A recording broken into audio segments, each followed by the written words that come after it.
Bonjour, je suis ravie de vous retrouver aujourd'hui pour un nouveau tuto make-up. Aujourd'hui, on va se concentrer sur la gamme de chez Kiko.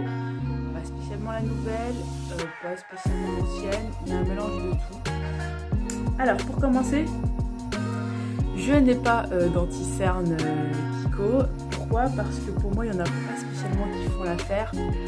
C'est vrai que le teint, j'ai déjà testé auparavant et ça m'avait pas spécialement plu. J'aime beaucoup leur poudre, j'aime beaucoup leur blush, j'aime aussi leur fard comme ça crème que je vais mettre justement là sur mes yeux.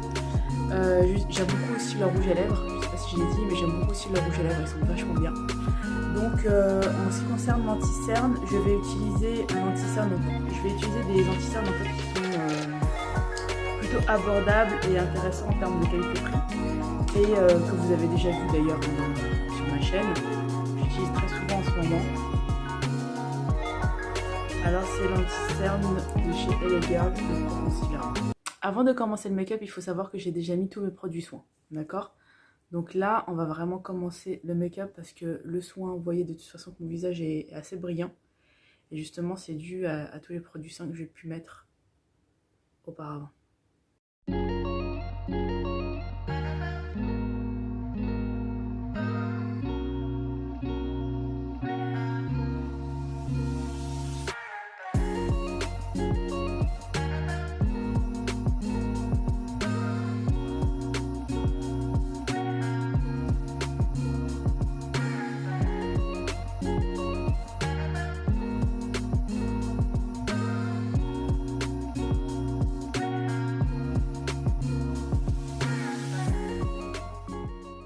Pour le teint, je vais continuer avec une poudre donc de chez Kiko. C'est dans la gamme classique qui va rester, en fait c'est dans la gamme régulière. Hein. Vous l'avez sûrement dans votre Kiko le plus proche. Et c'est la teinte N40, c'est le Whiteless Perfection. Donc c'est vraiment un fond de teint poudre.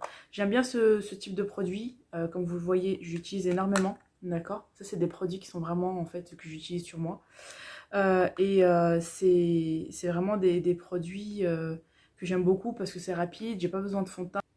Ils se font très bien à la peau et puis il évolue très bien au fur et à mesure de la journée. Donc je le prends avec un gros pinceau comme ça assez dense, d'accord, pour pouvoir avoir quand même une certaine couvrance.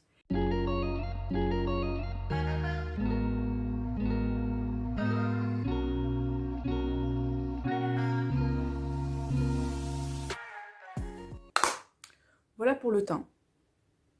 C'est simple et c'est rapide. Je vais mettre un peu de baume à lèvres sur mes lèvres parce que là, elles sont un peu gercées. Et j'utilise le Lip Volume de chez Kiko, qui est trop bien. J'adore ce produit. Je l'utilise tout le temps, il est tout le temps dans mon sac. Tout le temps dans mon sac à main. Vraiment, surtout avec les masques, etc. Le froid, on a vraiment besoin tout le temps d'hydratation.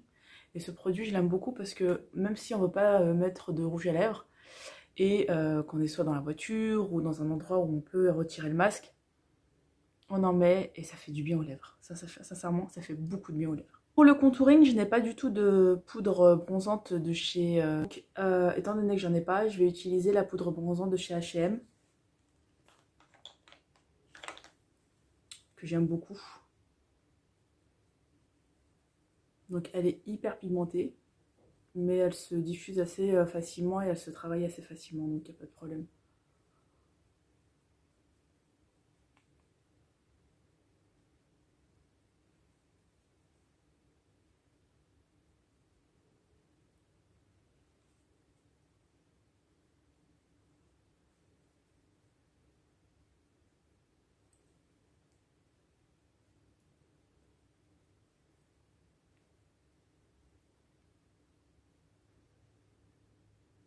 Là, j'ai pas spécialement envie de faire un vrai contouring, c'est vraiment pour réchauffer un petit peu le teint.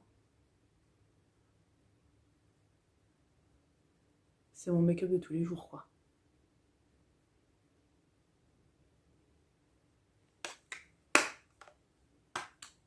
Ensuite, je reprends mon gros pinceau et je fonds les matières.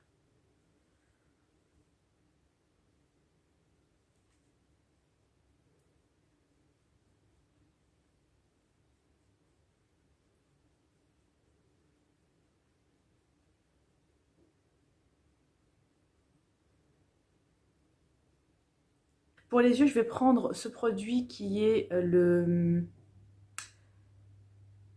Lost in Amalfi Métal Chrome en teinte 5. Donc qui est un marron comme ça, un peu bronze. Et je vais le mettre sur les yeux, vraiment en ras de cils, et remonter un petit peu.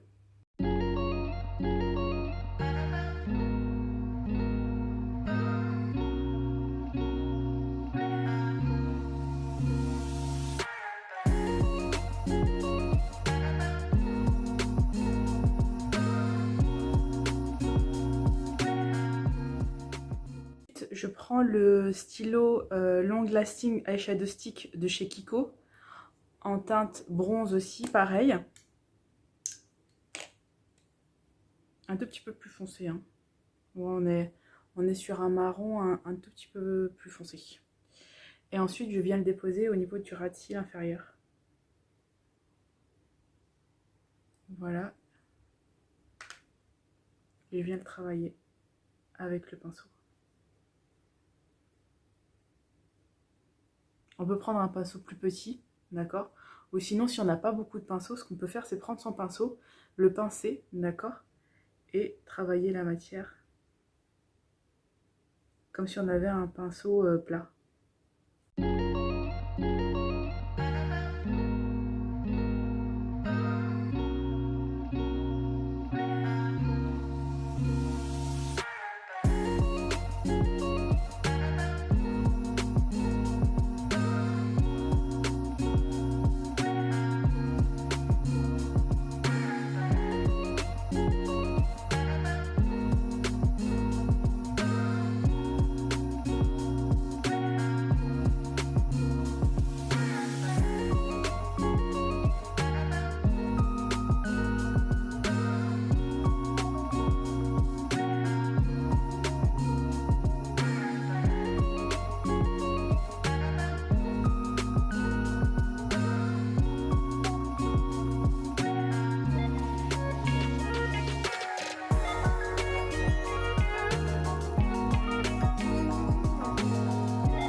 Je prends cet highlighter qui s'appelle Unexpected Paradise en teinte 2 Golden River, d'accord?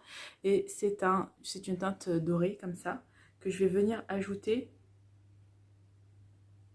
sur mes yeux.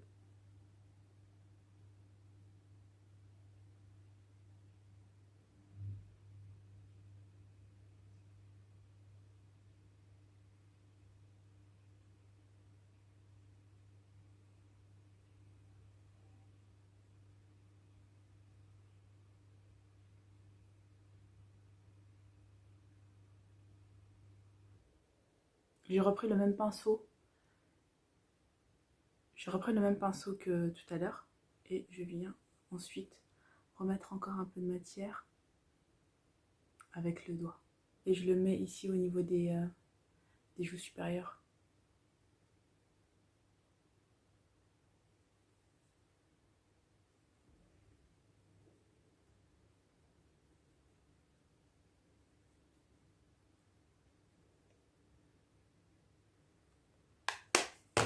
Et j'ajoute ce blush qui est un peu irisé aussi. Je vais vous faire un swatch.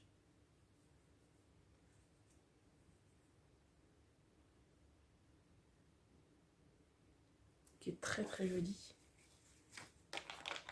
Je prends ce pinceau là, du haut fibre, et je viens le rajouter. Attention, il est très très pigmenté. Je retire l'excédent je retire l'excédent sur la main et je viens le mettre sur mes joues.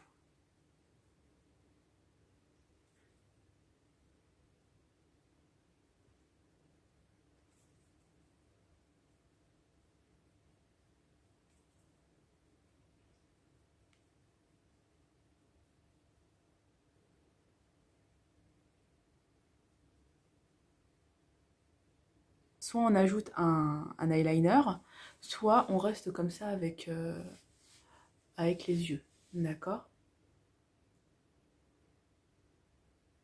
Moi je trouve mon make-up comme ça très bien. On n'est pas spécialement obligé d'ajouter de l'eyeliner à chaque make-up, d'accord? C'est très dramatique l'eyeliner.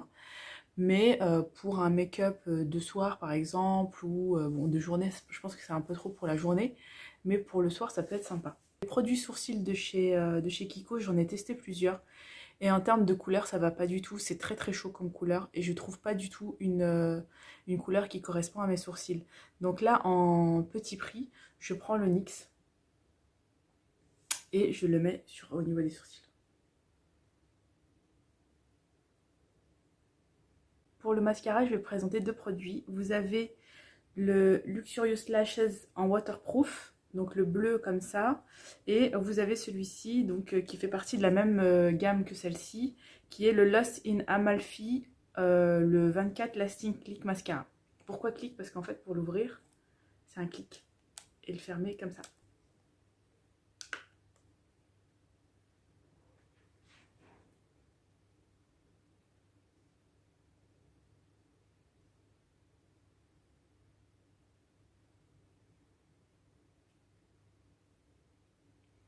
Donc ce mascara va donner un effet très naturel à vos cils.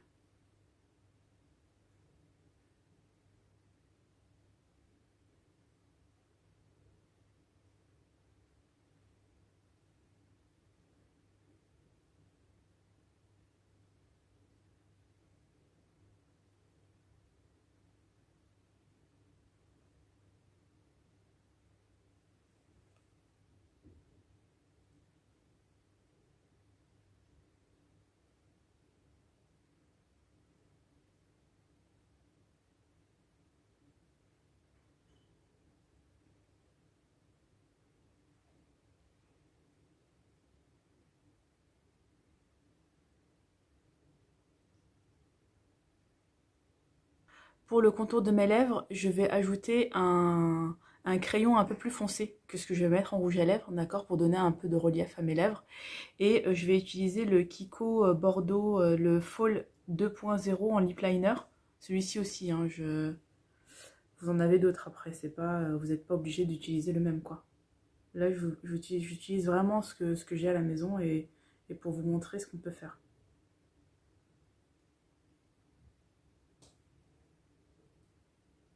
Donc je retire pas le baume, hein, j'ai pas besoin de retirer le baume. Ce qui fait que le produit mat va rester un peu plus... va mettre un peu plus longtemps à sécher. Mais c'est pas très grave. De toute façon, on va pas mettre de masque. Mais si vous voulez que votre produit sèche, il faut d'abord enlever le baume. Si vous laissez un baume en dessous, c'est un produit qui est gras, donc ça va pas sécher.